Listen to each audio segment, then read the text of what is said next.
The digraph TH has two sounds, both voiced and unvoiced. When we're teaching students to read this digraph, we want to make sure we introduce these two sounds together and explicitly teach them the tongue placement and what's happening in their vocal cords as they're saying the sound. It will help them with their reading and articulation. First, let's look at this chart. Both TH sounds are an example of a fricative. Fricatives are speech sounds where audible friction is created from the mouth because the mouth is partially blocking the air during articulation. So you can hear the friction or the vibration or the humming because the tongue is in the way or the lips are in the way when the air is coming out of the mouth. And that's what makes a speech sound a fricative. If we look right here on the chart, you can see those are the two TH sounds.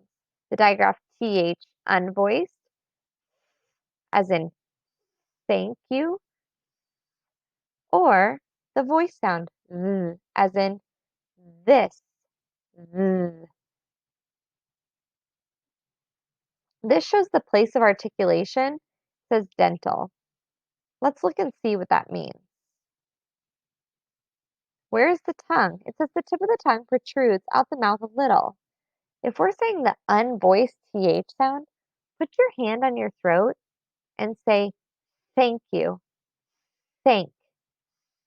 Now isolate that sound, say it again. Notice where your teeth are. So it's coming right out the mouth. The teeth are slightly biting the tongue.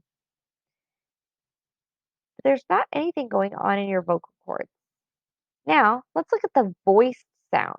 We call it the voiced sound because the vocal cords are vibrating. Say the word the. Now isolate the sound. Touch your throat so you can hear, so you can feel the vibration of the vocal cords. Both of these sounds are continuous, which means you can say them until you run out of breath. Let's try the unvoiced sound, continuous. And the voice sound. The reason that I like to teach these so explicitly is because there can be a lot of confusion, and a lot of kids actually come to school with some of this articulation confused. And let's see why. Going back to this chart, you can see that the F and V sound are also fricatives. The only difference is the place of articulation. Let's say the unvoiced TH sound and then the F sound. You can hear how similar those sounds are. And many students come to school having those sounds confused. Same thing with the voiced TH and the V sound. Even as I'm doing this video, because you can't see my mouth, it might sound like I'm saying the same sound to you, when in fact I am saying the TH and the V sound. So make sure when you're teaching the TH digraph, you're very clearly showing your students what your mouth shape looks like and have them look at your mouth. Watch my mouth as I show you how to say this sound. Point out to them where your tongue is and what's happening with your vocal cords.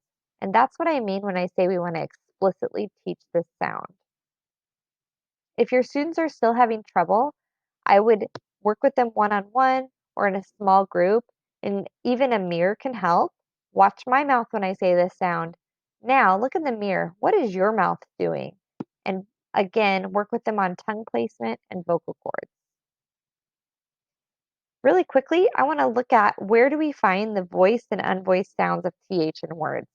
In the beginning of words, nouns, verbs, and adjectives often have the unvoiced TH sound. Consider these words: think, thank, thin, thumb, thick.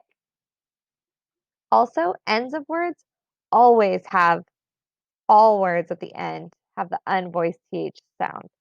Consider these words: fifth, with, health, breath.